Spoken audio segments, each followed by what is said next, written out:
예, 다시요. 그래서 이 눈을 보면 이제 14번째 글자인데 아까 얘기한 것처럼 그 알렙부터 해까지 가가지고 해는 바보하고 자인이다. 그래서 바보는 갈고리 십자가 예수님의 상징이라면 지나가다가 교회 이름이 너무 좋았어. 아, 예, 공부하세요. 자인은 태긴이라고 해서 바보의 십자가 부활하신 예수님의 상징으로 이 해를 여호와의 차원으로 보고 있다라는 거. 아멘. 예, 그렇게 해서 인식하시고요. 그 다음에 이제 여기서 지금 눈은 요렇게 자인이 끝이 꼬부라진 거. 자인을 요렇게 쓰는데 요게 완전히 꼬부라졌잖아요. 요게 이제 눈이에요. 그래서 태긴을 썼다라는 것은 자인이 태긴을 썼기 때문에 왕관을 썼기 때문에 그 왕관을 썼다는 말은 뭐예요? 면류관을 썼다라는 얘기죠. 그래서 이 자인 면류관 쓴 글자가 히브리어 철자에 여러 개가 있어요. 몇 개가 있어요. 자, 그래서 현대 히브리어에서 그 눈의 세 가지 형태는 지금 그렇게 카프의 너비만큼의 반 정도. 카프는 이렇게 이만큼 들어간다면 눈은 요거의 반 정도로 해서 요 정도까지만 쓰는 거. 요게 이제 눈이고 요렇게 보시면 되고요. 이 눈은 또 꼬리형이 있어요. 그거를 소핏이라고 그러는데 그 눈은 요렇게 일반 단어가 이렇게 하나, 둘, 세 개가 있을 때 앞에나 두 번째 올 때는 이 눈이라는 요렇게 꺾어지게 나오다가 이제 꼬리에 들어갈 때는 꼬리형에는 반드시 이 밑에 있는 요 부분을 피죠. 그래서 눈을 이렇게 길게 내려서 쓰는 그런 상태로 눈은 소핏이 있다. 소핏의 글자다라고 보시면 돼요. 그래서 히브리어 눈의 변천 과정을 우리가 이렇게 보면 자, 그 앞에는 뭐라고 돼 있어요? 마임. 맨 앞에 그림은 마임이에요. 맴은 물이죠, 물. 그래서 우리 얘기했죠, 먼저 시간에 마임은 물이 뭐 하는 거다? 이쪽에서 이쪽으로 흐르고 있다. 그렇죠? 그래서 옆으로 흐르고 좌우로 흐르고 그 다음에 변천되다 보니까 이거 위에서 또 흘러내리네요. 그래서 옆으로 흐르고 위에서 흐르고 그래서 위아래로 흐르면서 이 십자가가 형성이 되는 거죠. 그래서 이 물은 뭐다? 진리다. 진리고 이 물은 곧 말씀이다라고 얘기했어요. 우리 배웠어요. 그런데 이 마임 다음에 나오는 게 이제 이게 눈이에요. 눈 오늘. 응? 근데 이 눈이 보니까 뭐 같이 생겼어요? 꼭 올챙이 같이 생겼죠? 응? 그러니까 물고기인데 이렇게 처음에는 뭐 같이 생겨요? 올챙이 같이 생기잖아요. 그래서 이 눈은 이 물에서 이제 하나님의 말씀의 진리의 물이 이게 지금 알레프부터 쭉 오면서 이어지는 걸 다 머릿속에 넣으셔야 돼요. 그래갖고 우리 안에 카포 하나님이 손의 그 능력 그리스도를 우리에게 카프로 넘겨주고 그것을 우리가 받지요. 그거를 받으니까 어떻게 해요? 라메드 사건으로 갈 때는 배우고 익히죠. 이 배우고 익힐 때 이 카프가 와서 그리스도가 내 안으로 들어오면 반드시 이 라메드라는 배우고 익히는 과정이 와요. 그리고 가르치는. 근데 이거는 뭐다? 고난이 와요. 고난. 응? 방해하는 세력도 많고 예, 내게 그 어떤 내 안에서 전쟁이 있기 때문에 반드시 고난을 통과해요. 그 고난을 통과하면서 왜 고난이냐면 지금까지 내가 알고 있었던 습성, 경험, 어떤 것들 내 안에 지금까지 배워온 종교적인 어떤 부분들을 이제 비워야 되기 때문에 이것들을 파쇄시키면서 이제 라메드 차원으로 넘어올 때 배우고 익힌단 말이죠. 그렇게 익히다 보니까 뭐가 생겨요? 내 안에 하나님의 진리에 물이 생기죠. 그게 마임이에요, 지금. 그래서 그 위에 진리, 그 마임이 물이에요. 그러니까 물이 생기면 반드시 우리 세상에도 보면 웅덩이에 뭐가 이렇게 물이 고여 있으면 거기 뭐가 생겨, 꼭. 그 이상하지 않아요? 어떻게 그 물이 웅덩이가 생기면 그 바다에서 뭐가 온 것도 아니야. 그런데 하나님의 자연의 법칙이겠죠. 거기에 뭐가 올챙이 같은 것들이 생긴다니까. 깨구리도 생기고 뭐도 생기고 그 민물에 맞는 그게 생기더라는 거죠. 그런 것처럼 이 물이 생기면 반드시 거기에 그 생명체가 생기기 시작을 해요. 이게 바로 뭐냐면 이 눈이 거듭난 생명이에요. 오늘 배우는 게. 그래서 자인은 부활하신 그리스도라 그랬잖아요. 바보는 못 박힌 예수님이고, 그러면 부활하신 그리스도가 이제 어떻게 우리 안으로 들어오게 됨으로 말미암아 생명체, 그게 진리라는 거죠. 근데 더 재밌는 게 뭐냐면 그 올챙이가 지금 어떻게 변해요? 그 다음에 뭐예요? 눈 다음에 뭐지? 카라맴 눈, 그 다음에 사메크가 되거든요. 사메크가 되니까 아까 그 올챙이가 뭘로 바뀌었어요? 물고기. 이제 성체가 돼버린 거예요. 형상을 입은 거예요. 그러니까 시작은 내 안에 하나님의 씨가 떨어짐으로 말미암아 그 씨가 내 안에서 이제 어떻게 해요? 자라야죠. 그러면은 이 눈하고 사메크까지의 과정은 몇 개월 지났을까요? 10달. 그렇죠? 우리가 자녀를 임신을 하고 자녀를 생산하려면 뱃속에서 몇 개월 키워요? 10개월 키우죠. 10개월.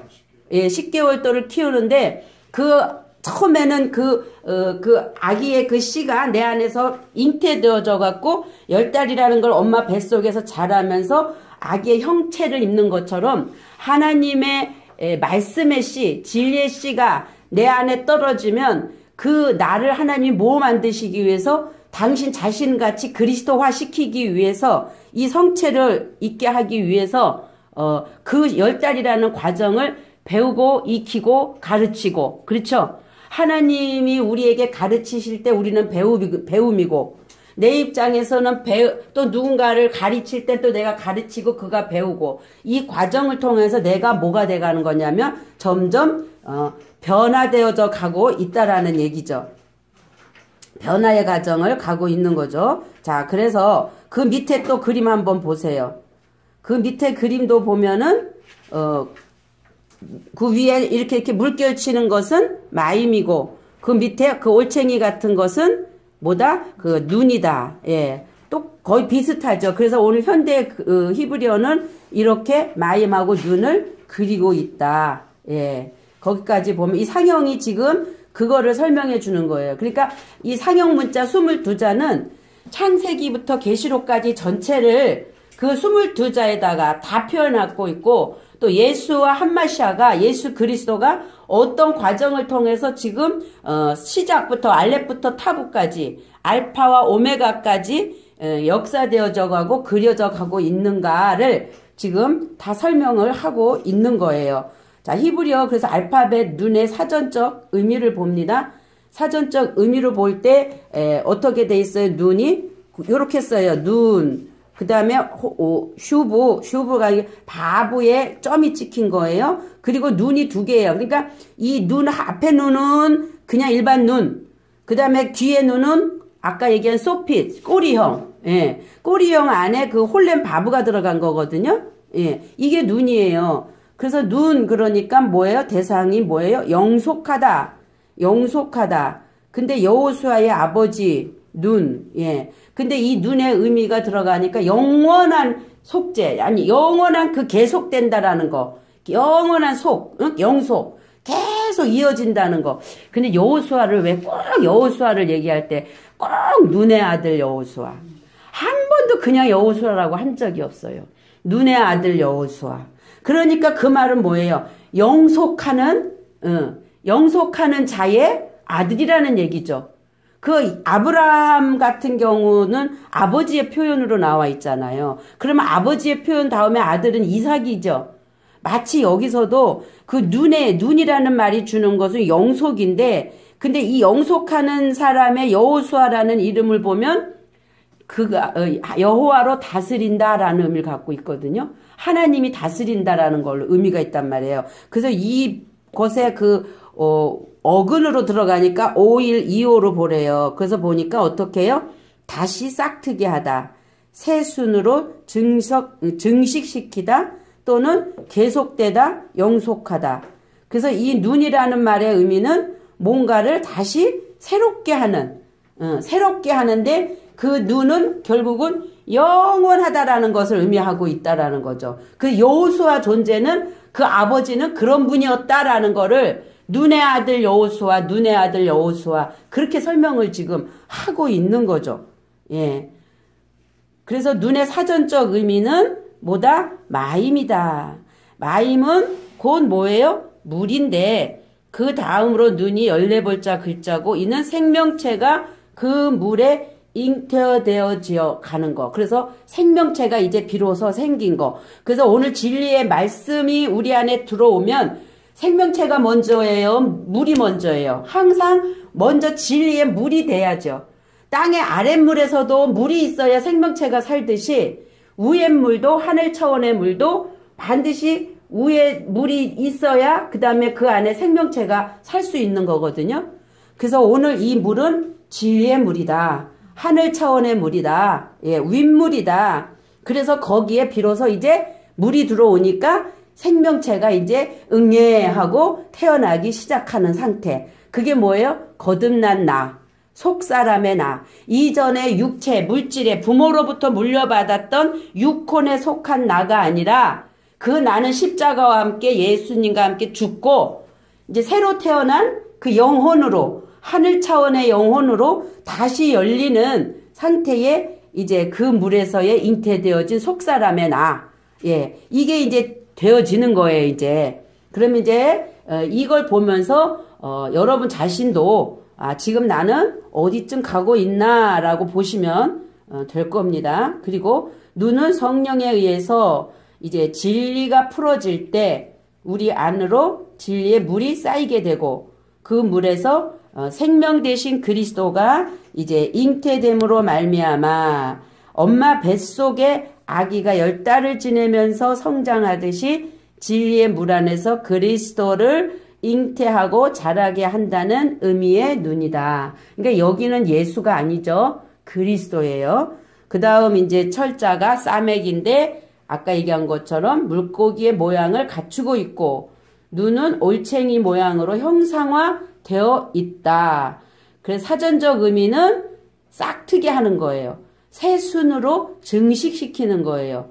이 상태는 영구히 종속되어서서 영의 거듭남이기에 그리스도가 우리 안으로 오셔서 성숙을 이루어가는 상태의 표현이라고 볼 수 있겠다. 그러면 지금 우리가 이 진리 안에 들어와서 이 말씀을 계속 익히며 가고 있는 거는 이게 10달이란 과정이 필요하겠죠. 성숙되어져 가는 과정. 그래서 그게 이제 내가 아무래도 이제 성체가 되어지는 거. 그래서 이제 나아질 때, 여섯 항아리의 물에서 이제 뭘로요? 꽉 채워지니까 피로, 그리스도로 바뀌는 그때 이제 사역적인 개념이 열려지기도 한다는 거죠. 이 부분을 대해서 오늘 이제 좀 성경을 잠깐 보기를 원해요. 마태복음 제가 이제 주일날 이걸 하면서 마태복음 잠깐 우리 공부를 하기 원합니다. 예수가 가신 길을 이제 우리가 나도 가야 된다라는 얘기를 하잖아요.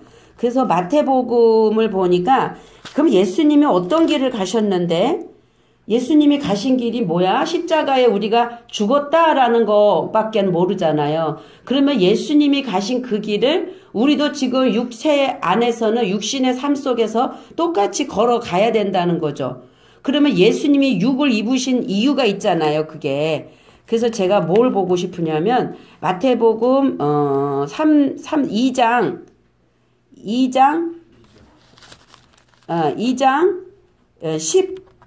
18절 보세요. 2장 18절. 마태복음 2장 18절. 예. 마태복음 여기 성경 큰 거 있으니까 보실 분들은 또 보세요. 마태복음 2장 18절에 보면 그 바로 밑에 파란 글씨가 뭐예요? 애굽에서 돌아오다.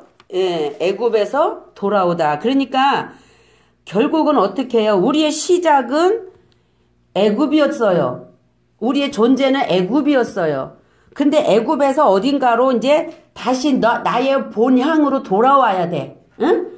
그러면은 예수님 같은 경우도 처음에는 아버지에 의해서 어디로 가요? 애굽으로 간 거죠. 갔다가 거기서 이제 다시 그의 고향, 그 가나안 땅으로 오는 사건을 얘기를 하는 거죠. 그래서 애굽으로 돌아오다를 보니까 애굽이 죽은 후에 이제 주의 사자가 애굽에서 요셉에게 현명하여 이건 무슨 얘기냐면 이제 하나님이 사역이 하나님이 예수 그리스도에게 어떻게 과정을 통과해서 사역을 행하시는가의 표현을 지금 담고 있는 거예요. 그래서 영이신 예수님을 우리가 알 수는 없지만 실체로 당신을 보이시면서 그분이 가신 길을 우리도 따라오라고 지금 이 말씀을 주고 계시는 거거든요.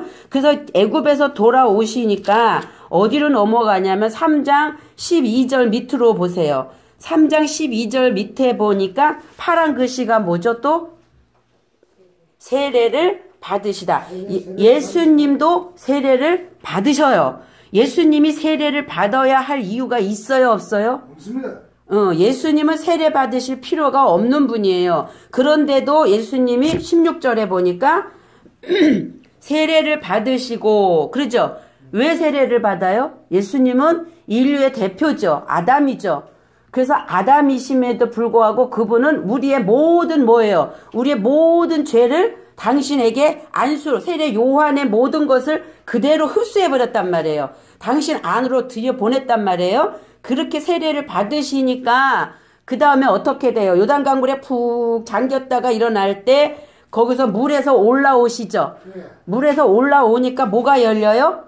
하늘이 그렇죠. 하늘이 열리고 하늘이 열리니까 비로소 뭐가 내려와요? 하나님의 성령이 비둘기같이 내려와서 그 위에 임해요. 이게 지금 우리도 가야 할 과정인 거예요. 우리도 뭐 해야 돼요? 요단강에서 세례를 받아야만 하늘이 열린다는 거예요. 그러면은 우리는 지금 예수님은 광야를 가셔야 할 이유가 없는 분이죠. 그러니까 바로 예수님은 죄 없이 오신 분이고 우리는 죄 있는 존재잖아요. 그렇기 때문에 예수님은 요단강에서 바로 세례를 받거든요. 근데 우리는 어디서부터 거쳐요? 홍해를 거쳐야 되죠. 애굽에서 홍해를 거치고 홍해에서 그 다음에 광야를 거쳐야 되겠죠. 광야를 거치고 비로소 땅의 율법의 어떤 부분을 육적인 것을 처리하게 하시고 예수님이 요단강에서 세례 받으신 그곳에서 우리도 세례를 받아야 되는 거예요. 그러니까 그렇게 돼야 우리에게도 똑같이 뭐가 열려요? 하늘의 문이 열리고 그때 비로소 누가요? 성령이 오신다는 거죠. 성령이 비둘기같이 내린다라는 거죠. 그러니까 17절 보세요. 하늘로서 무슨 소리가 들려요? 말씀하시기를 그럴 때 내 사랑하는 아들이요 내 기뻐하는 자라. 비로소 아들이 되는 거예요. 비로소. 그 전에는 뭐였어요? 딸이야 딸. 여자야. 우리 선생님도 여자예요. 육체는. 하나님 앞에는 알죠? 육체의 여자예요. 근데 여잔데 이제 비로소 하늘의 문이 열리니까 그때 비로소 아들이다라고 하는 거예요. 그럼 그 말은 뭐냐면 그 진리, 그 씨, 성령이 오셨잖아요. 성령은 진리의 성령이잖아요. 그 진리의 성령이 내게 올 때 그 말씀의 씨가 내 안에 있기 때문에 이제 비로소 아들이 되는 거거든요. 그러면 그걸로 끝나요? 보세요. 반드시 뭐가 거쳐요? 라메드, 고난을 거쳐. 그 예수님이 어디로 가? 성령에게 이끌렸어요. 마귀에게 시험당하러 가. 하나님은 우리를 업시킬 때 한 계단 끌어올릴 때 반드시 계단을 통과하게 해요. 근데 계단에 보면 이렇게 올라가는 계단 있잖아요. 여기가 평지면 반드시 이 절벽이 있다고, 절벽. 여기로 올라가야 돼, 여기로 올라가야 한 계단 올라간단 말이에요. 그러면 이거는 뭐예요? 이게 라메드야. 이게 고난이고 하나님의 훈련이고 아픔이에요.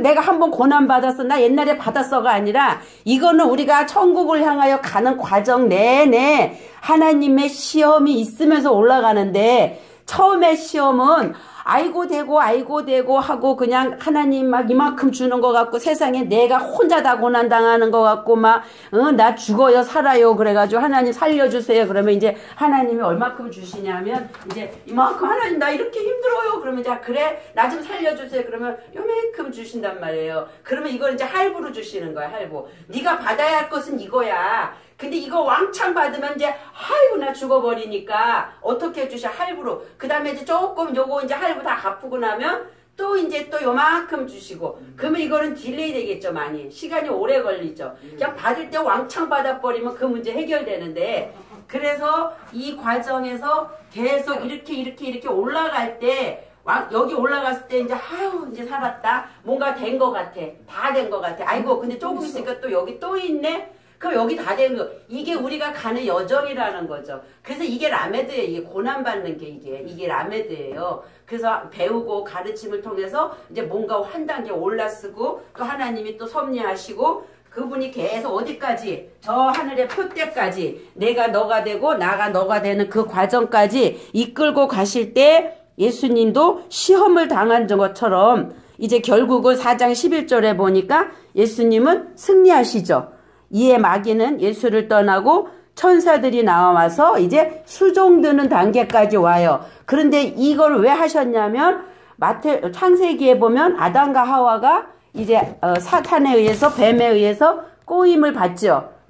어떻게 해요? 육신의 정욕, 안목의 정욕, 이생의 자랑에 대해서 이제 선악과를 먹는 사건이 오잖아요. 그 범죄한 그 사건을 예수님은 똑같이 이것을 갚아주시는 거예요. 우리가 범죄한 그것을 예수님은 시험을 당하심을 이김으로 인해서 그것을 삭제시켜버리는 거예요. 실제로. 예, 실제로 삭제시켜버리고 이제 더 이상 예수와 함께 같이 이제 그 범죄했던 우리 하와적 존재들이 예수님이 이것을 이기심으로 말미암아 우리는 이길 수가 없잖아. 이기심으로 말미암아 이제 우리도 똑같이 이김을 받은 거죠. 여기에서. 예. 그렇게 되니까 그렇게 되고 이제 그 다음에 비로소 이제 예수님이 갈릴리에서 뭐를 하셔요?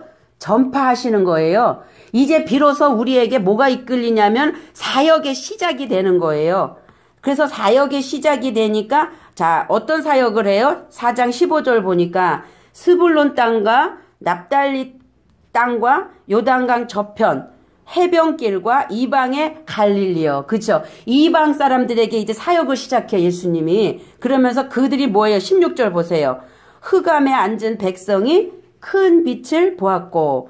그러니까 여기 있는 자들은 뭐 하는 자들이야? 흑암에 있는 자들이죠. 흑암에 앉은 백성이 큰 빛을 보았고 사망의 땅과 그늘에 앉은 자들에게 빛이 비추었도다. 그래서 이 빛은 이 오르는 뭐의 상징? 예수님의 상징이에요. 어둠이야. 우리는 어둠이야. 이 물질 세계는 다. 어둠으로 오신 그 예수님. 예. 여기서 이제 그리스도는 영광으로 들어가야 되고, 보여지는 그 빛은, 말씀의 빛은 우리 지금 예수로 봐야 되는 거예요. 그래서 어둠에 그분이 오시니까 이제 빛이 비추게 되고 17절에 이때부터 예수께서 비로소 전파하여 가라사대 회개하라 천국이 가까이 왔느니라. 자, 예수님이 지금 어떤 길을 가셔요? 그 길을 쭉 우리에게 보여주셨잖아요. 우리도 똑같아. 애굽에서 있던 우리가 이제 돌아와야죠. 돌아와서 이제 세례받는 거는 뭐예요? 죽음을 통과해야 되고 여기서는 예수님의 사역이기 때문에 광야는 빠졌지만 우리도 똑같이 요단강에서 세례받고 하늘이 열리는 그 하늘은 그리스도니까 하늘 차원이 열리는 거기로 가서 거기서 시험 받는 건 뭐 같으냐면 마치 길갈에서 할례 받잖아요. 요단강은 건너갔지만 여전히 내 마음의 할례를 안 받았잖아요. 이면적 할례를 안 받았잖아요. 이면적 할례를 받을 때 거기가 어디냐면 길갈이야. 길갈은 수치가 굴러 떨어지는 곳이에요. 그러고 나서도 이제 여리고성이 있잖아. 여리고성은 뭐예요? 그 성이라는 것은 이렇게 울타리 친 거거든요. 그러면 내 안에 그동안의 종교 안에서 이 하늘 차원이 아닌 이 땅 차원에서 먹고 배우고 알고 뭐 이렇게 알고 저렇게 알았던 그 습성, 응? 그러니까 들어서 알고 배워서 알고 했던 그런 것들이 내 안에 여리고성이 꽉 있단 말이에요. 근데 이 꽉 있는 여리고성을 가지고는 그 하늘의 차원의 그 진리를 담을 수가 없으니까 일단 7바퀴를 돌잖아요. 한 바퀴 6번 돌고 그 다음에 7째 날에는 7바퀴 돌고 그 다음에 어떻게 해요? 소리 질러야 돼요. 와! 할 때 그게 무너져요. 자, 여기서 하나님이 원하는 건 뭐예요? 순종이죠. 순종. 하라는 대로 한 거죠. 말씀에 입각해서 내가 그렇게 하겠습니다. 거기 여리고성 하나 떡 세워놓고 여기 너 하루에 한 바퀴씩 돌아. 벗개를 메고. 이게 영적 의미가 있어요. 근데 이제 실제로도 그러면 소리 질러 무너져. 그러면 이게 과연 무너지겠어요? 그 난공불락 같은 그때의 그 성은 어느 정도의 성의 벽이 두께냐 하면 이 벽 위에다 집을 짓고 사람이 살았다니까? 그만큼 두꺼웠어요. 그래서 그 저기 누구지? 저기 정탐꾼을 살려준 그 여인. 그 사람은 여기서 살던 사람이라니까. 그 정도로 난공불락의 이거랬단 말이에요. 근데 그거를 권사님한테 하나님이 내가 그거 무너지게 해줄게. 돌아. 그래서 하루에 한 바퀴씩 이렇게 6번 돌고 마지막 날 와 소리쳐. 그러면 무너질 거야. 그러면 그거 믿어지겠어요? 말이 안 되는 얘기지만 이제 영적인 의미지만 겉으로 볼 때도 근데 하나님은 그것을 하게 하셨고 순종하는 모습을 본 거예요. 그러니 이들은 그거를 하잖아요. 그건 뭐냐면 땅에서 같은 존재였으면 아이고 말 되는 소리를 하세요. 그게 그렇게 무너집니까? 이거죠. 이거 우리가 이제 하나님을 아는 거죠. 근데 이들은 그 과정을 통과한 거잖아. 그 죽음을 요단강에서 죽었잖아요. 그러다 보니까 이제 하늘이 열리고 그분하고의 이제 하나됨의 그 과정에 들어갈 때 이것을 할 수 있는 그게 믿음이 생긴 거죠. 믿음이 있는 거죠. 그러니까 그걸 한 거란 말이에요. 자, 그것을 내면으로 보면 우리 안에 그 난곡불락 같은 내가 갖고 있는 어떤 거, 내가 안다는 지식, 종교 안에서 있는 그런 것들이 무너져야만이 새로운 게 하나님이 내 안에 들어올 수 있는 거란 말이에요. 그 차원을 지금 설명을 하고 계시는 거예요. 그래서 그렇게 무너지니까 비로소 예수님이 전파한 것처럼 우리도 이제 그렇게 되어지면 성령이 내 안에서 하나 되잖아요. 그랬을 때 그 10달이라는 그 배움을 통해서 이제 점점 익어져 가고 성숙되어져 가기 시작하는 거죠. 이때 비로소 어린아이가 된 거예요. 그래서 예수님이 이 어린아이 같이 며칠 됐어요? 7일 된 어린아이. 7일 된 어린아이가 되지 않으면 절대로 넘어가지 못한다라는 것을 말씀을 하시면서 이제 온 갈릴리로 다니면서 천국 복음을 전파할 때 비로소 누구를 불러요?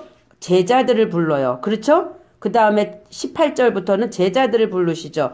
처음에는 어디요? 바다에서 그물 던지는 거를 보는 갈릴리 해변에 다니시다가 두 형제 곧 베드로라 하는 시몬과 그 형제 안드레가 바다에 그물 던지는 것을 보시니 저희는 어부라. 그러니까 이게 육신으로 볼 때는 바다에서 생업으로 물고기 잡아먹는 거지만 영적인 의미로 보면 이들이 뭐였어요? 그 바다에서 물고기는 잡는 세상 말로 어부는 뭐냐면 목회자.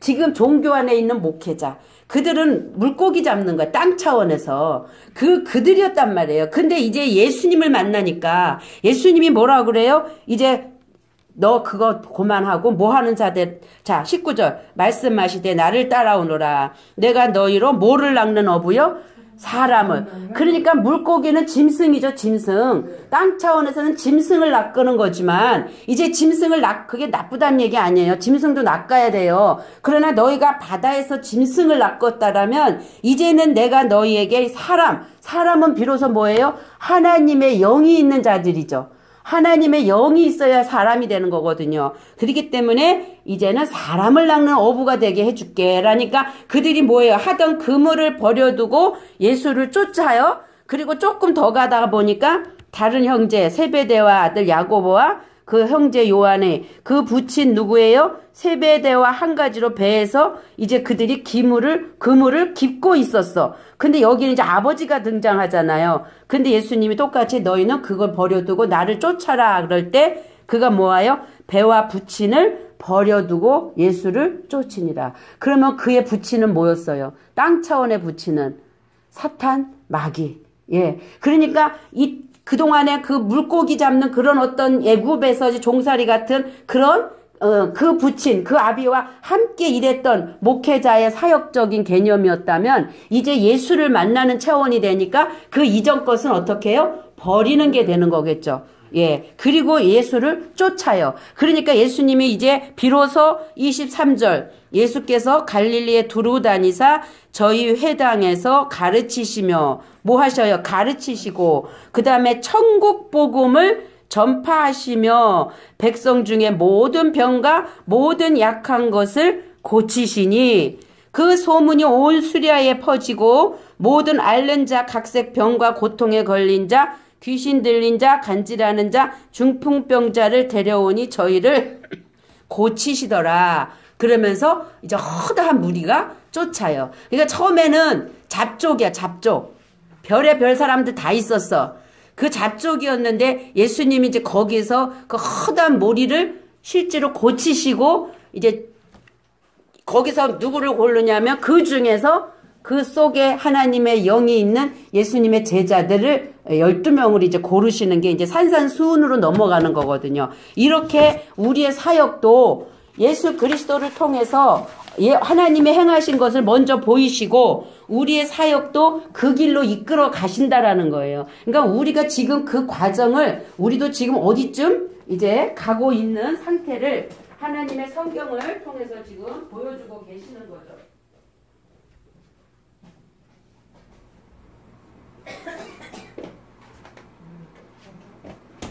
자, 그래서 이제 오늘 네 번째 히브리어 알파벳 눈의 이제 상형의 의미를 볼게요.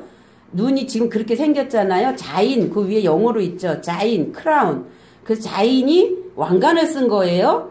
근데 바보가 꺾여진 거란 말이에요. 그림을 보면. 그래서 눈의 상형 문자는 올챙이 같은 모양을 하고 있지만 고전 히브리어 글자는 왕관을 쓴 자인의 구부러진 형태로 구성되어 있고요.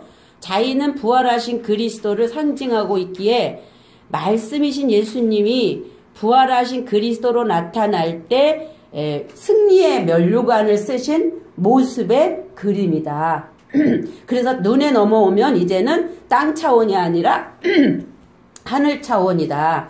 예수로 죽고 부활하신 그리스도로 우리 안에 성령의 도우심으로 진리를 우리가 잉태하는 그림이 바로 눈이다. 그래서 이 눈은 이중의 글자를 갖고 있고요. 소핏과 꼬리형, 그게 있다. 그래서 눈은 또 이제 그리스도의 상징입니다를 보면 아람어 눈이란 글자는 물고기, 그러니까 익투스라 그러죠. 익투스. 한창 그 핍박받을 때 막 그 사람들이 나 예수 믿는 사람이야 라는 거를 표현하려면 땅에다가 이렇게 뭘 그렸어요. 물고기를 그림을 그렸잖아요. 그게 이제 익투스라는 거죠. 익투스. 이렇게 물고기 그림을 이제 그가 그리면 저 사람은 믿는 사람이구나. 말을 안 하고 이제 암호로 이제 그렇게 움직임과 생명의 움직임을 상징하고요. 이 단어가 첫 번째 언급된 것은 이제 눈의 아들 여호수아에 대한 출애굽기라 이제 이렇게 보면 돼요. 근데 지금 이걸 하다가 보니까 무슨 생각이 딱 났냐면 한번 여러분들 그 생각 좀 해보세요. 예수님이 그 막달라 마리아 현장에서 가늠하다 잡혀온 여인을 돌로 쳐 죽이라고 할 때 근데 뭐라고 손가락으로 땅에다 쓰니까 그들이 돌을 던질래다가 못 던지고 다시 또 그러면서 뭐라 그래요? 죄 없는 자가 돌로 치라. 그렇게 얘기하시거든요. 근데 뭐라고 썼을까? 거기다 뭐라고 썼을까요?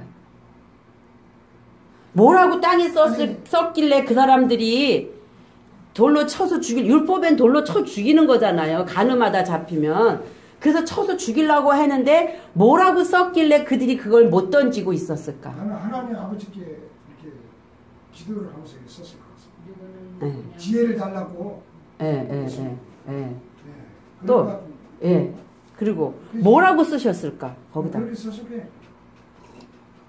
하나님 아버지한테 지혜를 달라고 하실 필요가 없어요. 예수님은. 그분은 하나님 자신이기 때문에. 근데 하나님 자신이 46년 됐는데 이렇게 딱 왔어요. 그래도 다 아시네 말씀을. 10살 때까지 다니다가. 근데 그때 아는 말씀이 지금까지 생각나요? 어릴 때는 이렇게 머리가 팍 돌아갔나요? 근데 왜 안 다녔어요? 그런 사정이 있죠. 그런 게 있었어요. 이젠 다시 회복하세요. 저희는 지나가다 용기가 확 생기네요. 그랬어요? 할렐루야 감사합니다. 조금 더 들으세요. 자, 그래서 그 어떤 부분들은 그냥 지금 여기는 하나님 말씀 공부하는 거기 때문에 세상 장사하는 데 아니에요. 그러니까 그런 거 하지 마시고 자 보세요. 거기에 제가 그 궁금함이 들었는데 저기 공부하시면서 혹시 그런 부분에 대해서 궁금하지 않으셨어? 그래서 어떤 분은 그렇게 그때 김성수 목사님이 그 얘기하더라. 자기가 하나님 앞에 가면 그때 그 뭐라고 쓰셨느냐 궁금해서 꼭 물어보겠다고. 어디에도 그거에 대한 내용이 없단 말이에요. 단지 말씀은 죄 없는 자가 돌로 치라고 물론 그렇게 했지만 십계명을 썼을 거다. 뭐 그래서 제 글을 보니까 뭐 어떻게 나도 제가 있구나 느껴서 갔을 거다 뭐 이런 사람도 있고. 이게 아니에요. 사랑하라고 썼어? 그 아버지. 그러니까 이게 이제 다 이제 각자의 이제 내가 복음인 거라 이제. 성경에서 뭐라고 얘기 안 해주시니까. 없어. 그거 없는데 궁금한데 이제 거의 그럴 것이다 그러지 않았겠냐 이제 설교의 도입 부분에서 하다 보면 하나님은 사랑이니까 그들이 돌로 죽이려고 그러니까 거기다가 사랑이라고 썼을 거다. 이제 것이다죠 다들. 예. 그래서 이제 그런 어떤 부분들에 대해서 이제 저도 모르기 때문에 저도 말은 못하지만 뭐라고 썼길래 그들이 돌로 치려고 하다가 안 쳤을까. 그리고 그때 당시에는 예수님을 그 그리스도로 인정을 하는 자들이 아니었잖아요. 유대인들이. 결국은 그를 죽이는 사건으로 가는 사람들이었잖아요. 그래서 참 그게 궁금하지만 어쨌든 이제 그거는 뭐 없는 거를 억지로 하려고 그러면 이제 잘못되는 부분이니까. 그래서 오늘 출애굽기 33장 11절을 봅니다. 사람이 자기의 친구와 이야기함 같이 여호와께서는 모세와 대면하여 말씀하시며 모세는 진으로 돌아오나 눈의 아들 젊은 수종자 여호수아는 회막을 떠나지 아니하니라. 자, 모세의 다음 단계가 여호수아잖아요. 그렇죠? 모세는 시작은 모세로 하시고 여호수아로 마치는데 모세는 가나안 땅에 못 들어가죠. 자, 그러면 사람이 자기 친구와 이야기하는 것처럼 여호와가 모세와 대면해서 말씀했대요. 그러니까 엄청 정말 부러운 일이죠. 그러나 모세는 물을 건너온 자였고 모세는 예수님의 다른 모양이잖아요. 예수의 표현이잖아요. 그러면 모세는 진으로 돌아오나 눈의 아들 젊은 수종자 여호수아는 회막을 떠나지 아니하리라. 그러면 여호수아는 그리스도의 다른 표현이겠죠. 그래서 모세는 결국은 어떻게 해요? 가나안 땅을 들어가지 못하고 거기 무슨 산이지? 시내산에서는 율법 받은 거고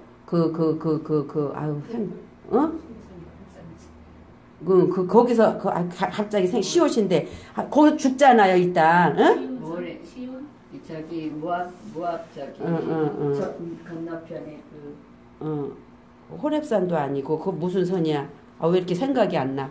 어쨌거나 모세는 거기서 죽어요. 죽고 그리고 그 모세가 눈의 아들 여호수아에게 어떻게 해요? 안수하잖아요. 그러니까 안수하는 순간 이제 모세의 어떤 모습으로 여호수아로 바뀌는 거죠. 그러니까 모세는 결국은 여호수아 안으로 들어간 거나 마찬가지예요. 그래서 모세의 시체가 찾아도 있어요, 없어요? 없는 거죠. 그러니까 모세가 결국은 여호수아로 변신한 상태를 이제 이거를 이렇게 물질 세계에서는 이해가 안 되지만 그 어떤 영적 세계에서는 이제 그런 차원으로 보시면 모세로는 죽고 여호수아로 완성되는 거. 다시 말해서 예표로 예수로는 죽고 그리스도로는 완성돼야 되는 거. 그리스도는 우리 안으로 오시잖아요. 그죠? 예, 겉에서 안으로 오는 것처럼 그러한 그림을 지금 여기에서 지금 표현도 하고 있는 거죠. 이름을 통해서. 근데 민수기 13장 8절에 보니까 에브라임 지파에서는 눈의 아들 호세아요 이렇게 얘기하거든요. 그 호세아를 찾아보니까 야사에서 온 건데 호세아는 구원자라는 말이 있어요. 그런데 거기 민수기 13장 16절에 이렇게 나와요.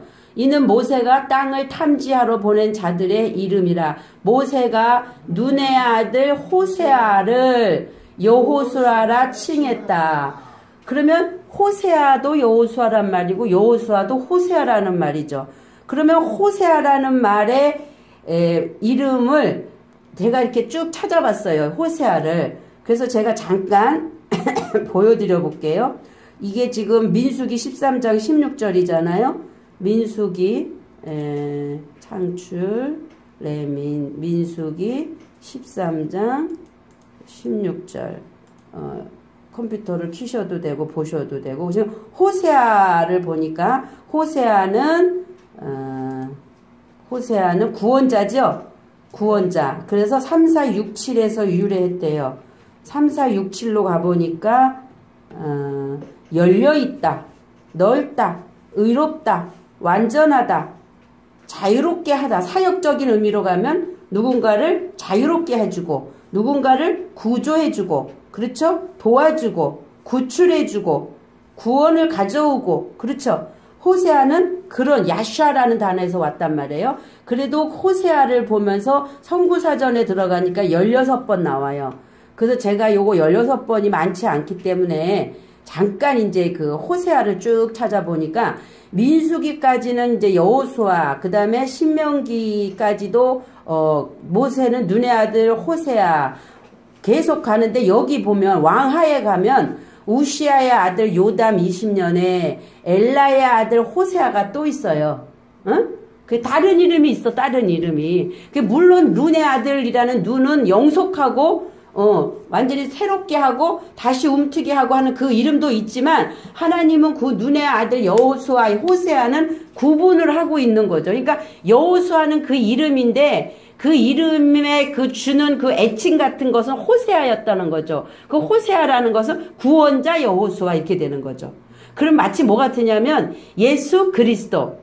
예수는 구원하시는 분이잖아요. 구원자잖아요. 그런 의미하고 이게 지금 너무 이렇게 맞춰서 비유로 들어가고 있는 거예요. 그래서 구원자 예수 그리스도, 호세아 여호수아가 되는 거로 이런 표현으로 하나님이 설명을 하고 있기 때문에 이거를 분명하게 눈의 아들이라는 거를 지칭을 할 수밖에 없었어요. 왜냐하면 엘라의 아들 호세아는 어떤 자예요? 반역자란 말이에요. 반역자.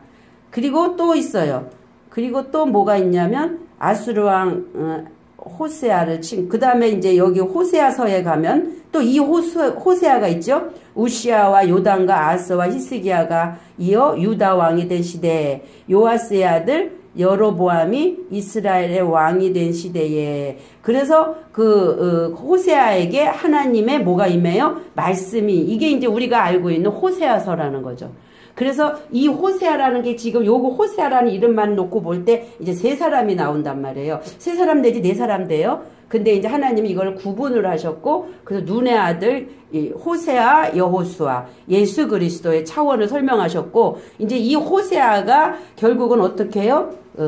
알잖아요. 호세아서는 이제 누구랑 결혼을 하고 뭐 여호와께서 비로소 호세아로 말씀하시니라. 여호와께서 호세아에게 이르시되 너는 가서 음란한 아내가 뭐예요? 우리죠, 우리. 그러니까 이 호세아는 예수의 상징인 거예요. 그렇죠? 예수의 음란한 아내를 취하여 음란한 자식들을 낳으라. 이 나라가 여호와를 떠나 크게 행음함이니라. 예. 그런 어떤 차원에서 결국은 우리가 하나님을 떠나 있는 상태에 하나님이 예수를 우리에게 보내신 것처럼 구약시대의 호세아를 들어서 오실 메시아를 이제 설명하고 있는 거다라고 보시면 맞을 것 같아요. 그래서 여기서 여호수아는 히브리어로 예수님이에요. 예수님. 예슈아라 그래요. 히브리어로. 헬라어에서도 헬라어로는 예수.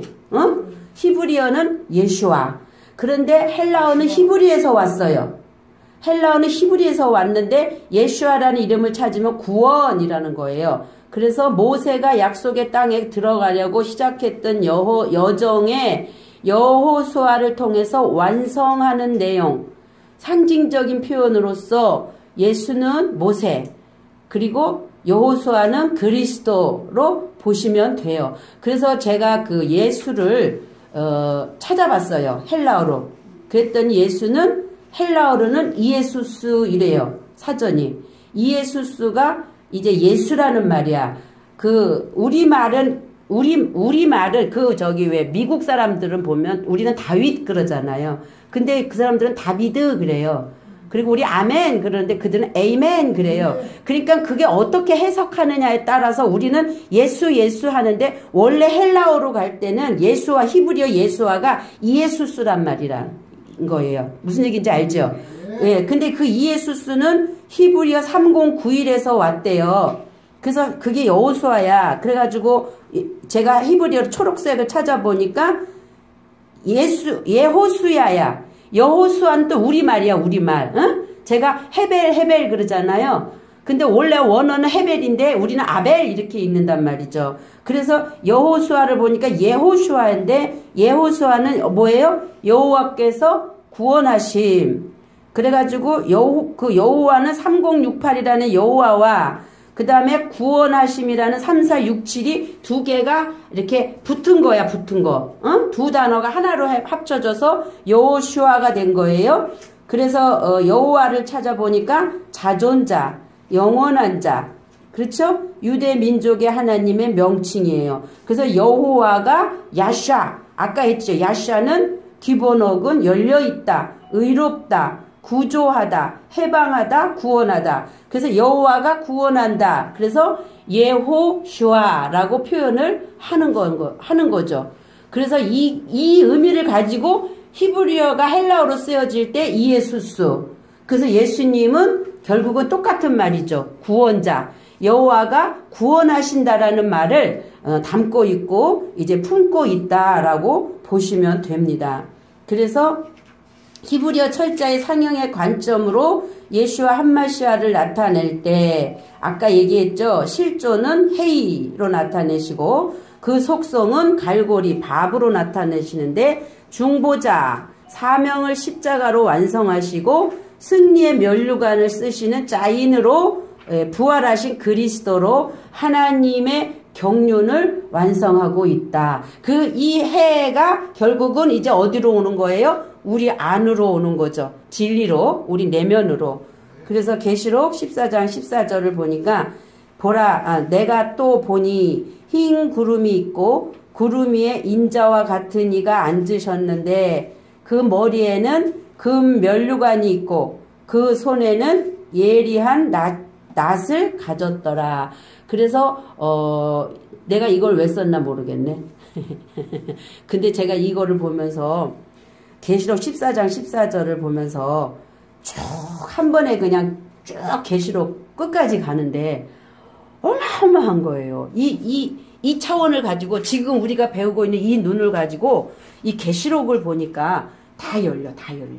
대접재앙, 인재앙, 나팔재앙 이런 것들이 그냥 지금 우리가 땅 차원의 어떤 거와 하늘 차원에 열리는 이 관점을 가지고 계시록을 읽으니까 다 열려. 막 풀어져. 그래가지고 14장 14절을 보다가 그냥 바로 뭐로 갔냐면 계시록 끝까지 22장? 21장? 거기까지 다 가버렸어.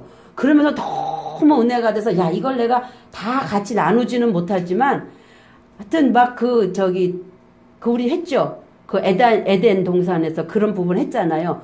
그거 한번 집에 가셔서 그냥 우리말 성경 가지고 14장부터 이렇게 한번 16, 17, 18, 29절까지 한번 쭉 읽어보세요. 눈이 열려져.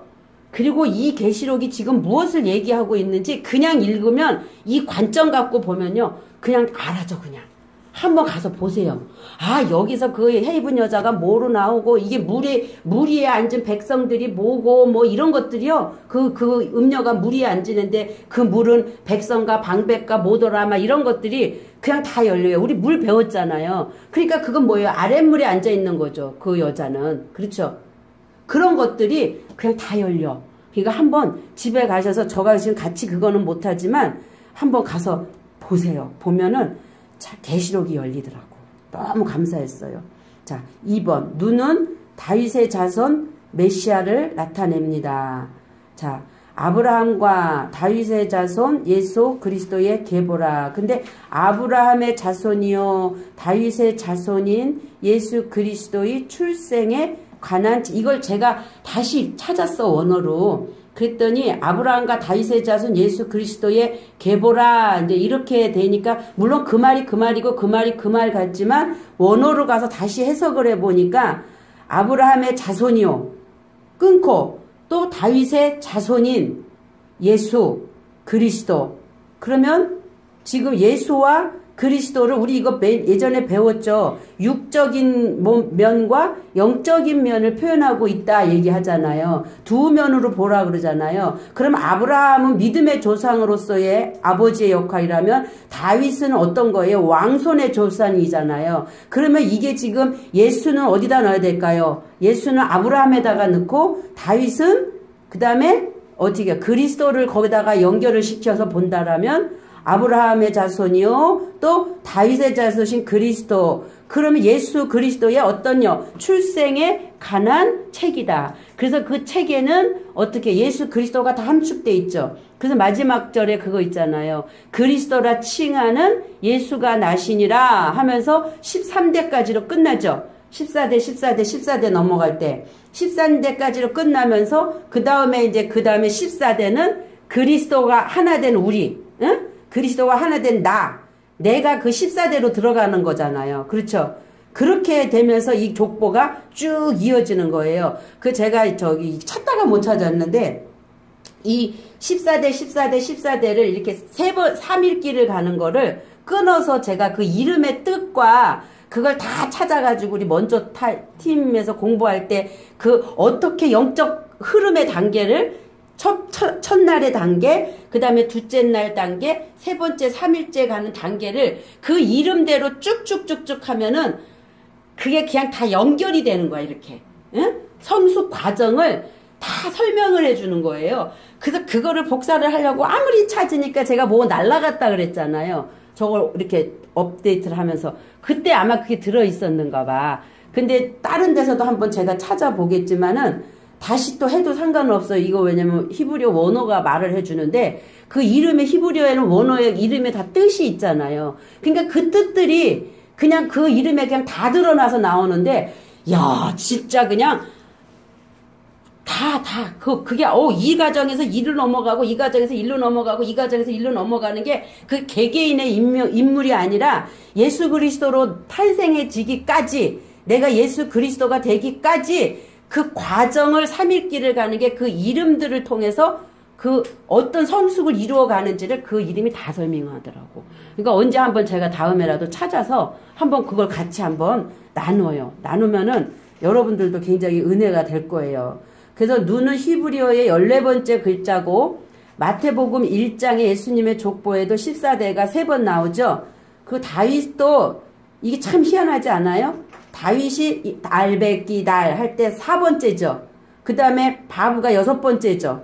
그리고 또 달렛이 4번째예요. 합하니까 14대야. 14가 나와. 그런데 눈은 오늘 배우는 눈도 14번째 글자야.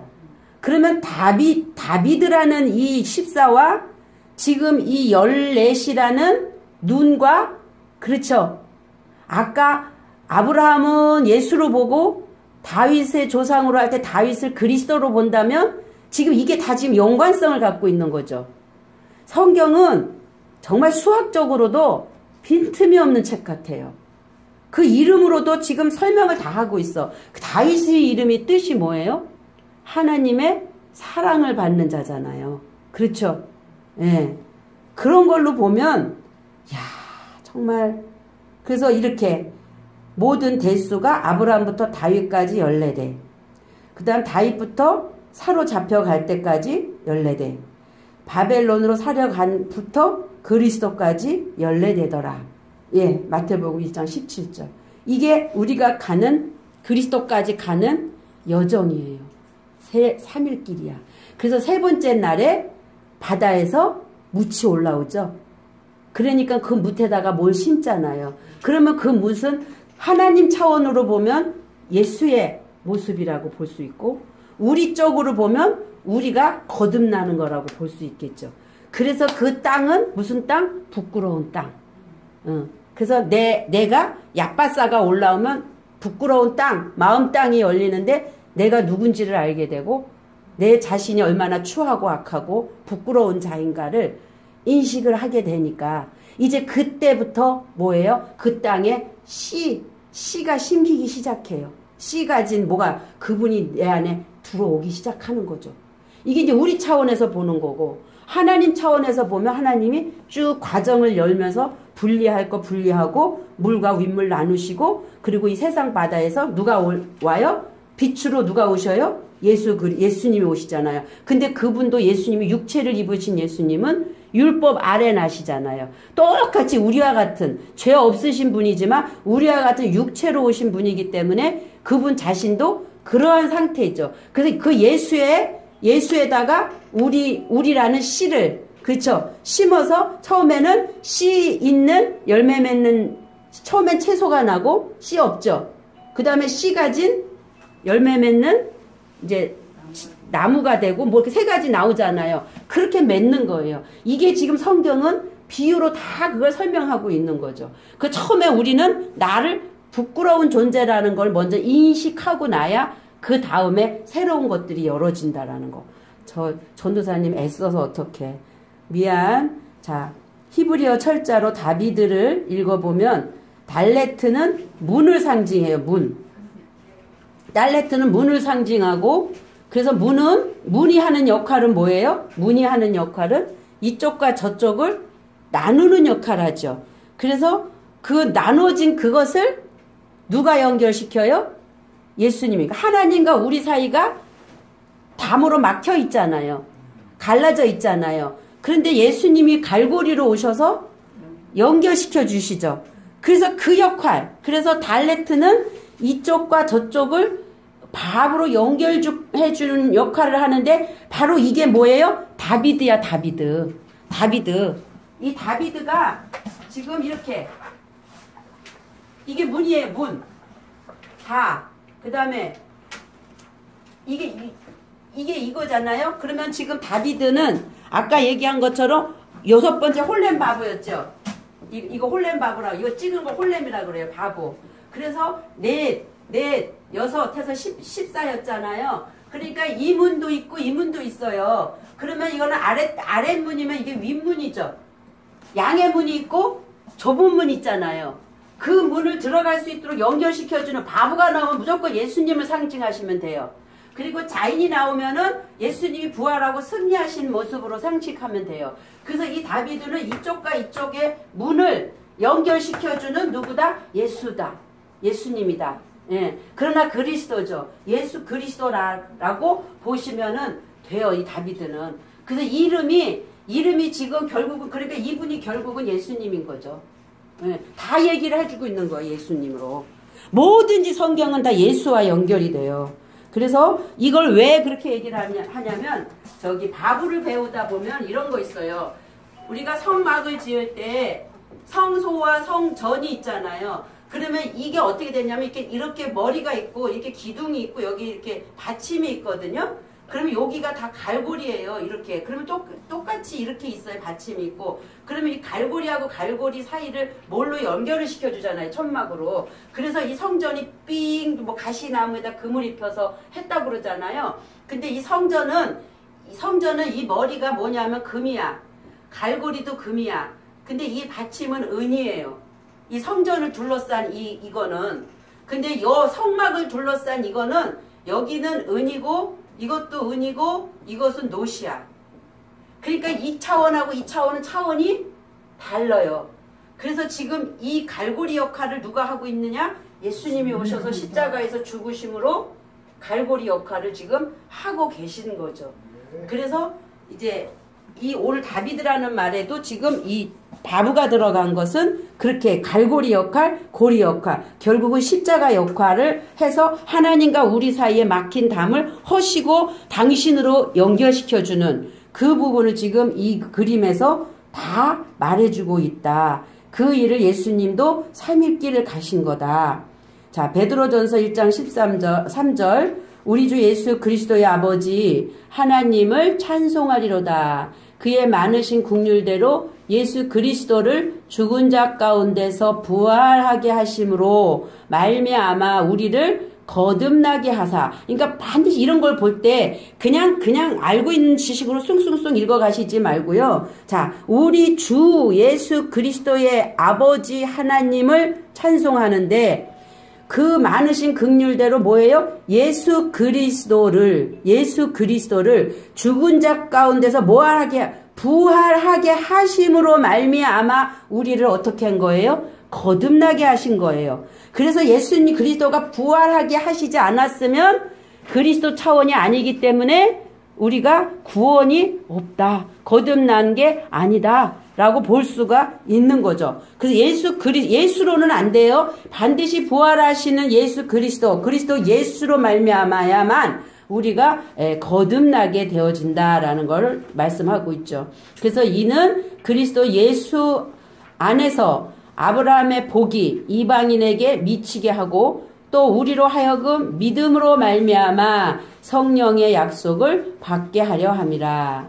그가 큰 자가 되고 지극히 높으신 이의 아들이라 일컬어질 것이요 주 하나님께서 그 조상 다윗의 왕위를 그에게 주시리라. 그러니까 이렇게 우리가 보다가 예수가 나오고 그리스도가 나오고 뭐 이렇게 나오지만 요거 주가 됐을 때는 주는 나의 주인이 된 거죠. 주가 됐을 때는 그것을 다 통틀어 가지고 이제 받아들여진 상태라는 거예요. 그래서 하늘 차원에 올라간 상태를 볼 때 어디에 주, 예수, 그리스도 뭐 이런 거 나오잖아요.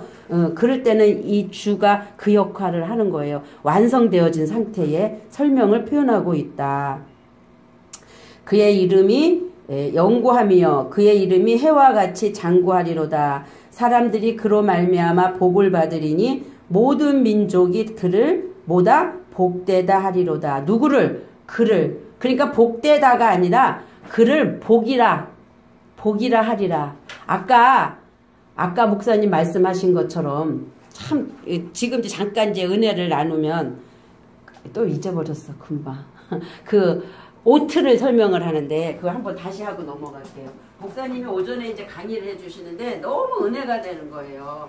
하나님께서 이제 성경 표적을 강의를 하다가 오트를 보는데 오트가 표적이라는 거죠.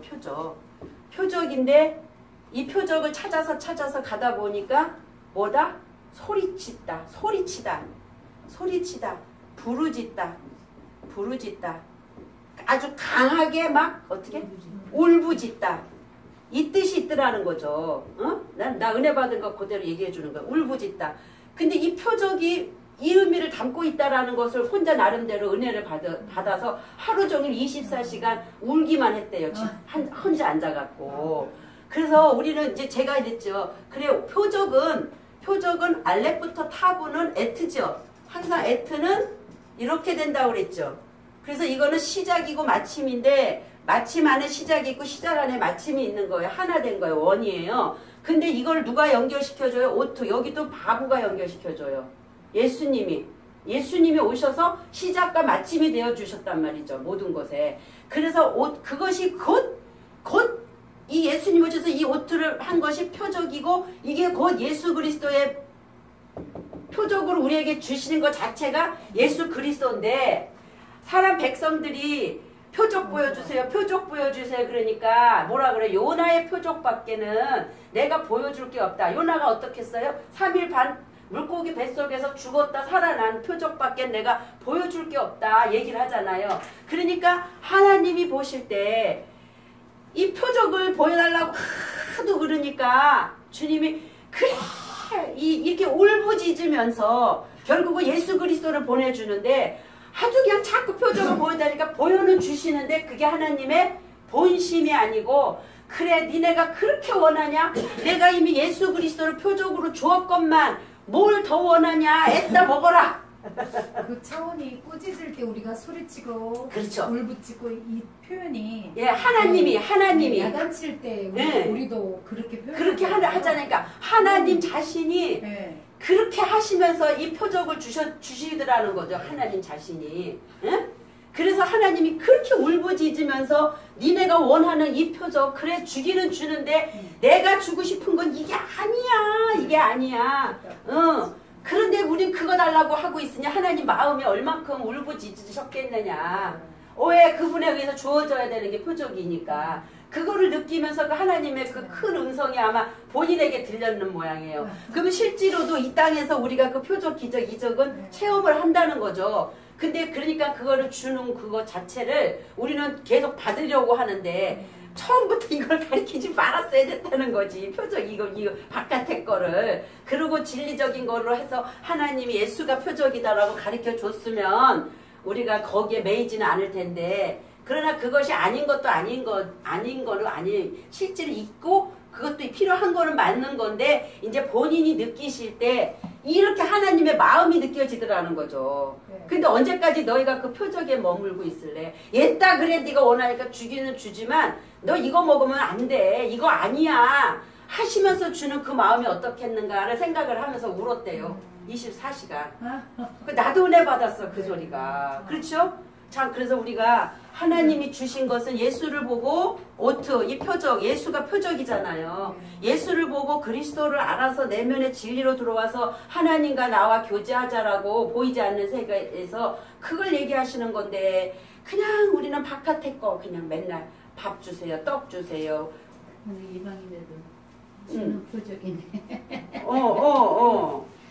그런 거를 달라고. 지금 안에는 사실 또 주님을 제대로 찾아요. 가르쳐주고자 하는 사랑이 마음이 있잖아요.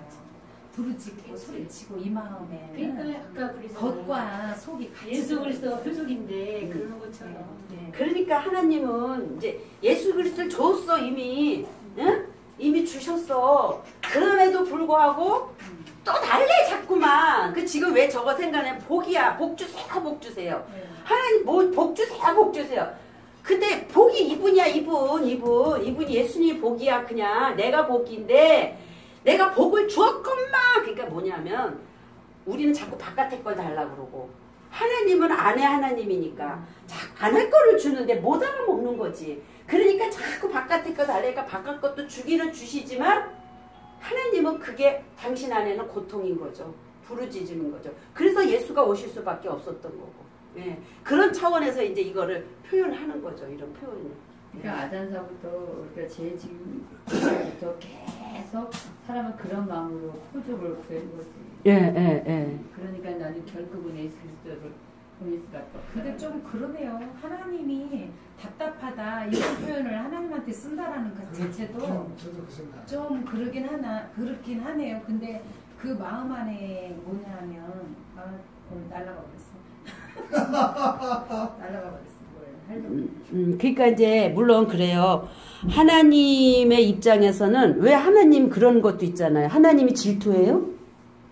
하나님은 질투하는 분이 아니잖아. 그런데 질투한다라는 표현을 쓰잖아요. 그런 것처럼 하나님이 우리한테 언약하셔요. 맹세해요. 근데 하나님이 우리한테 어떻게 맹세해요? 그러니까 이거 바꿔야 돼요. 왜냐하면 우리가 하나님을 섬기고 우리가 하나님을 인식하는 게 아니고 하나님이 내가 하나님의 종이 아니야. 다른 말로 표현하면 하나님이 내 종인 거예요. 그 말의 의미는 뭐냐면 우리는 하나님을 섬길 수 없어. 그분이 전적으로 나를 섬겨주고 그분이 나를 이렇게 해주는 거지. 예, 그거지. 우리 입장에서는 받는 거예요. 마치 어린아이 할아버지 상투 잡아당기는 손주 있잖아요. 우리는 지금 그런 손주 입장인 거지. 그런데도 가주면서 그냥 그래 아이고 이뻐 엉덩이 두드려. 이게 아버지 마음이잖아요. 그런 거하고 똑같은 거예요. 그러니까 하나님도 답답한 거지. 왜 내가. 인격제 하나님이시니까 답답하지. 하나님이 우리에게 전달을 하시려고 하니까 눈높이로 인간의 말을 언어를 사용해야 되니까 사실은 안 답답해 하셔. 네, 그분은 근데 우리 인간 편의 표현법으로 낮춰져서 이렇게 풀어줄 뿐이지. 근데 이제 거기에서 이제 뭐를 보시냐면 예수님을 보세요. 저 하나님 보시지 말고 눈에 보인 예수님을 보자고. 예수님 마음이 어떻겠어요? 이 독사의 새끼들아 하고 성전에서 그거 다 부셔 엎어버리고 내가 너희를 신이라 하였건만 나를 너희가 죽이려고 하느냐.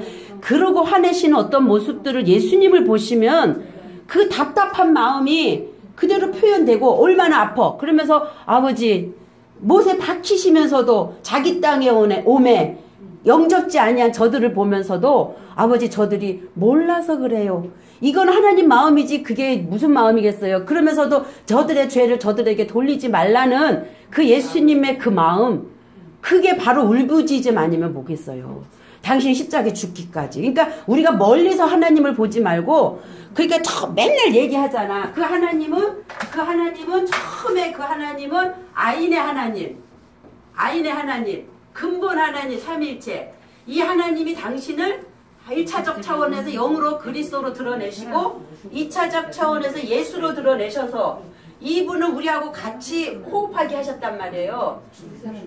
그래서 우리가 하나님을 알려면 누구를 알아야 돼요? 예수님 알면 돼요. 몰라. 그렇기 때문에 예수님도 오셔서 이분을 설명한 거지 여기를 설명할 수는 없어요.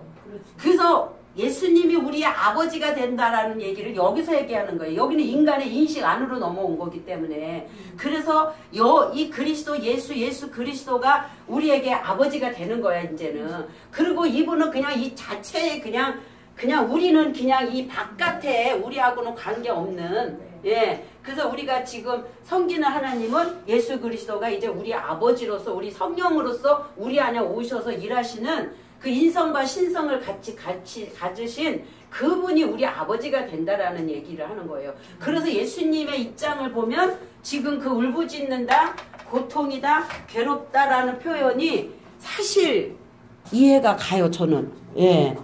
예. 그래서 당신 자신이 복이고, 그것을 마태복음에서 너는 복되다라고 얘기하셨고, 그런 부분들인데 우리는 계속 그분을 이게 기적이고 이게 표적이고 이게 선물이고 하나님이 우리에게 주신 그리스도 예수가 우리의 선물인데 또 우리는 뭐 은사를 달라고 또 난리를 치고 이거 얼마나 이거 답답하겠어요. 그래서 참 이런 차원에서 보면 정말 죄송한 것 뿐이 없어요.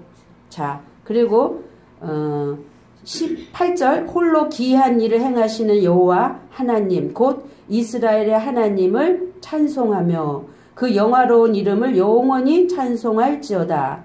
온 땅에 그의 영광이 충만할지어다. 어디에요? 땅에 그의 영광이 충만할지어다. 그러면서 아멘 아멘 하면서 이새의 아들 다윗의 기도가 끝나니라. 그래서 여기는 땅이에요. 땅 차원에서 하늘이고, 그쵸? 그러면 땅 차원의 이 그리스도는 영광이고, 그 영광을 드러내는 빛은 예수죠. 그래서 땅에 빛으로 오신 예수님을 요한복음에서 설명하고 있잖아요. 요한복음 1장에서. 응? 자, 이거 한번 읽어볼게요. 요한복음. 태초에 말씀이 계시니라. 이 말씀이 하나님과 함께 계셨으니 말씀은 하나님이시라. 그가 태초에 하나님과 함께 계셨고 만물이 그로 말미암아 지은 바 되었으니 지은 것이 하나도 그가 없이는 된 것이 없느니라. 그 안에 생명이 있었으니 생명은 사람들의 빛이라. 5절 빛이 어두움에 비치되 어두움이 깨닫지 못하더라. 그러니까 예수 자체가 빛인 거예요. 그리고 빛이 있을 동안은 낮이라고 그러죠. 낮이 12시가 아니냐 12시간이 아니냐. 그러니까 빛이 있는 동안은 내가 있는 동안은 낮이다라고 당신 자신을 빛으로 표현하고 있는 거죠. 그 눈의 게마트리아 보면 50 숫자가 14번째 숫자지만 50이라는 숫자의 게마트리아 숫자값을 갖고 있거든요.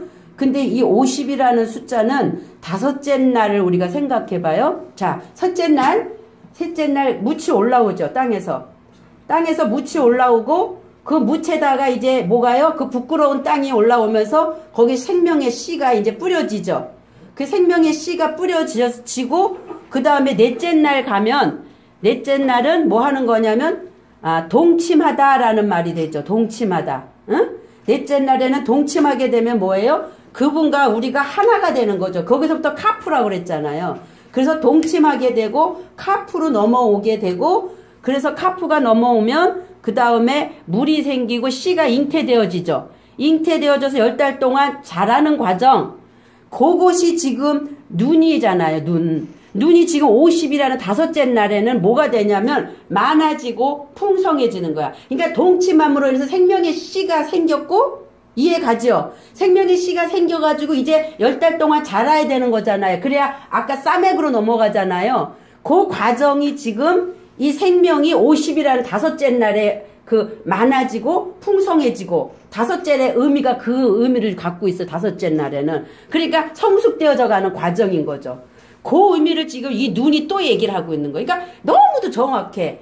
14대라는 말과 눈 그리고 부활하신 그리스도와 내 안에 들어오셔서 50 많아지고 풍성해지는 다섯째 날의 과정을 거치는 거와 그래서 여섯째 날 가면 이제 싸맥이 되잖아요. 그럼 아까 그 물고기 형체가 나왔잖아요. 그러니까 그거는 이제 싸맥에 넘어가서는 이제 6이 되잖아. 60 되면 여섯째 날 누가 생겨요? 아담을 창조하잖아. 우리의 형상과 우리의 모양으로 우리가 사람을 만들자 하면서 아담이 창조되잖아요. 이 말하고 지금 이거하고 지금 맞물려 들어가는데 철자는 지금 그걸 다 얘기하고 있는 거야. 그러면 이제 60이라는 의미는 싸매기 되면은 형상이 딱 나왔지? 근데 그건 이제 15번째 숫자가 되는 거고요.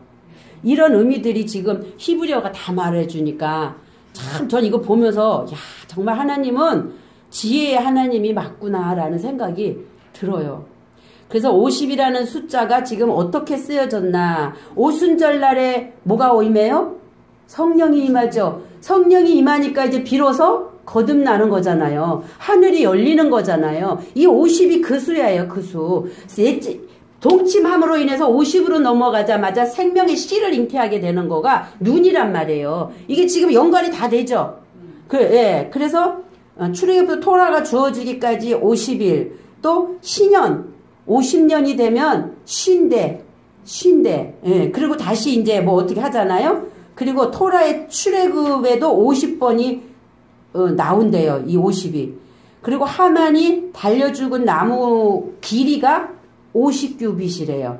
그러니까 이 죽고 사는 게 이 50이라는 숫자에서 이렇게 뒤집어지고 자빠지는 차원이야, 지금.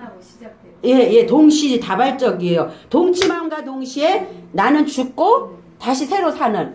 이쪽이 이쪽으로 뒤집어지는, 넷째와 다섯째는. 그러나 다섯째와 여섯째는 기간이 필요해요. 많아지고 풍성해져야 되는, 자라야 되는, 그래서 디셉 사람 엘리야가 50, 선지자의 제자가 50명, 오바다가 여호와의 선지자 100명을 50명씩 굴에 숨겨 떡과 물을 먹임. 마치 10계명 중에서 5계명 하나님 사랑, 이웃 사랑을 나누어 준 것처럼 다섯. 하늘에서 불이 내려서 누구를 살려요? 50부장을 살려요. 응?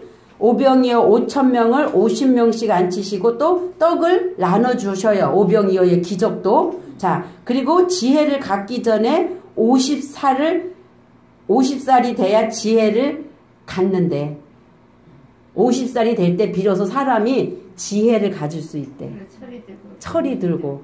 그래서 이제 환갑이 되면 이건 어디 말이에요? 지혜를 갖기 전 50살은 세상? 세상 말이지. 그래서 환갑이 이렇게 되는 거래. 환갑이 되면 여기서 밥을 받아 먹다가 이제 주는 밥을 여기서 받아 먹다가 이제 일로 넘어가.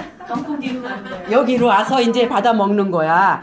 그러면 뭐예요? 다시 회복되는 거. 죽고 사는 거야. 이제 새로 사는 거야. 그게 환갑인 거야. 다시 시작되는 거야.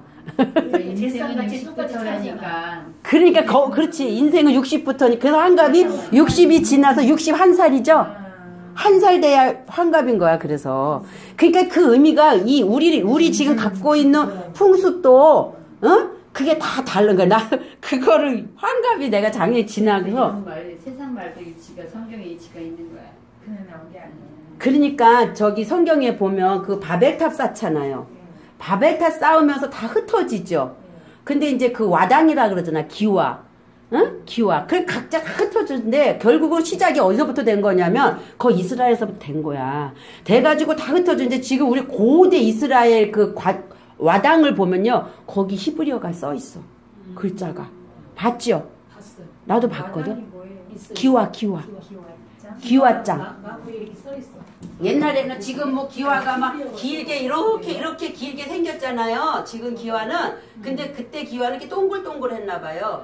그 이 동글동글한데 여기에 보면요 글씨가 있는데 여기 뭐라고 써 있어 히브리어로. 그러니까 기와 이 끝에 놓고서 여기다 마구리에다가 동그란 것도 하는데 거기다가 써 있다. 거기 있는 거예요? 기와장이 이렇게 돼 있는데 여기가 동그랗잖아요. 여기 써 있다는 얘기예요. 그렇지. 아니 거기 말고 왜 이렇게 쭉 기와를 놓고 위에다도 동그랗고 놓고 마구리에다가 끝에 위에다가 이렇게 놓잖아. 그 부분에 있는. 그러니까 지금 얘기하는 그 마구리 그거 맞아요. 이렇게 생겼으면 거기를 막는 거기. 이게 이 동그란데 여기 히브리어가 있어. 열심히 봐야 되겠네요. 있어. 내가 언제 한번 사진에서 봤는데 찾으면 내가 다음에 보여드릴게. 찾아서. 그래서 그거 보고 놀랬어. 그러니까 그 중국이 지금 그 이스라엘 그쪽하고 중국하고 가깝잖아요. 그러니까는 그 사람들이 이 중국을 흘러갔겠죠. 제가 얘기하잖아. 중국에 가니까 문설주에 빨간 글씨로 다 복을 비는 이 띠로 이렇게 다 돼 있다고 빨갛게. 그라크라고 써 있을까? 거기에 이제 한문으로 이제 뭐 대길 뭐 그런 거 있잖아.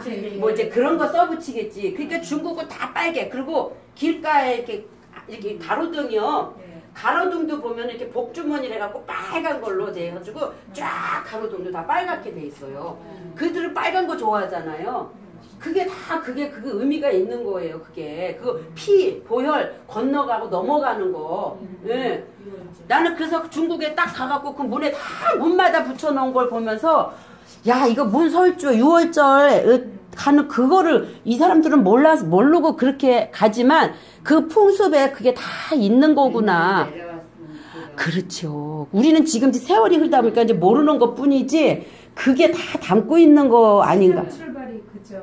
예, 예. 흩어져 나왔습니다. 그러니까요. 출발이 거기서부터 흩어져 나온 거예요. 그래서 그 히브리어가 모국어라 그러잖아. 그래서 다 히브리어로 시작이 돼갖고 그 수메르 언어로 해갖고 그래가지고 한문은 뜻글자잖아. 그래서 이거 한문 가지고 이거 성경 푸는 사람도 있어요. 근데 우리말은 소리 글자잖아요. 그냥 소리로. 그 우리말은 몽골어하고 비슷하대요. 몽골. 그래서 몽골어가 더 먼저 있었기 때문에 우리말이 몽골어로 본따따 뭐 이런 말도 있어요. 그건 뭐 정확한 건 아니지만 근데 소리 글자가 비슷하대요. 근데 히브리어하고 이 저기 상형 문자 같은 뜻 글자는 한문하고 같은 거지. 그런 걸로 볼 때 한문도 축자지요. 저기도 축자잖아. 응, 히브리어도. 그래서 그런 의미를 두고 이렇게 들어가면 그 역사, 우리 한국의 역사를 그 이스라엘 그 팥죽 이런 거, 우리나라가 어마어마하게 땅을 점수했다는 거를 중국 땅도 다 우리 거고 거기 그 이스라엘 중동 쪽도 그거를 막 그렇게 해서 풀어내더라고요. 그러니까 어찌 보면 그 팥죽 같은 것도 그런 부분도 그러니까 문화권이 사실 지금 이렇게 문화가 다른 것 같지만 결국은 다 하나야. 아니 이렇게 하나님이 이렇게 보면 지구 하나 보면 하나로 보지 구역 나누어서 네 새끼 내 새끼 하겠냐고. 그러니까 저기 신앙 고백도 하나라잖아. 예. 하나였던 거야. 나는 축구 같은 거 할 때 막 기도했지 옛날에는 하나님 우리나라 이기게 해주세요 막 했지. 근데 이제 조금 이제 크고 어딨어, 그죠? 상대방이 없는 거야. 크고 나서 보니까 아니 그럼 하나님 곤란하겠다. 대한민국은 이겨라 그러고 저 나라는 지라 그러겠냐고. 하나님 다 똑같은데. 그러니까 그거 자체를 하나님 앞에 기도한다는 거 자체가 잘못된 거구나. 실력대로 되게 해주세요. 이래야지. 네가 얼마큼 애썼고 네가 얼마큼 노력했느냐에 대로 성과가 나오게 해주세요 해야지. 아버지 우리 대한민국이 승리하게 해주세요. 아이 다 했잖아. 나만 한 게 아니라 나는 그랬다니까. 그래서 이 참 그래 지금 막 땅 까먹게 해가지고 대한민국이다 미국이다 그러고 왜 싸우냐고 왜 난리치냐고. 응? 하나님이 보실 땐 다 한민족인데 그렇잖아요. 그 인간들이 이기지 다. 인간들이 만들어 놓고 나누고 쪼개고 다. 모르니까 엉뚱한데 박수치고. 그렇죠. 그래서 이제 그 왕관을 쓴 글자가 여기 지금 있죠. 이거를 샤앗 네츠 게츠 이렇게 해요. 근데 왜 샤앗이냐면 쉰하고 아인 있잖아요. 그리고 테트는 티귿 발음이잖아요. 그래서 샤 시옷 그리고 아인의 아 테이트의 티귿 그래서 샤앗 그리고 눈의 니은 그 다음에 자인의 지읒 해서 네츠 그 다음에 기멜의 기역 짜대의 치읒 그래서 게츠 이렇게 자 샤앗 네츠 게츠는 왕관을 써. 그러면 왕관을 썼다는 말은 부활을 의미하잖아. 부활. 뭔가 승리한 걸 의미하잖아. 면류관을 의미하잖아. 그래서 바보에다가 왕관 쓴 게 자인이라고 해서 그리스도로 보는 거라면 이 쉰에도 있고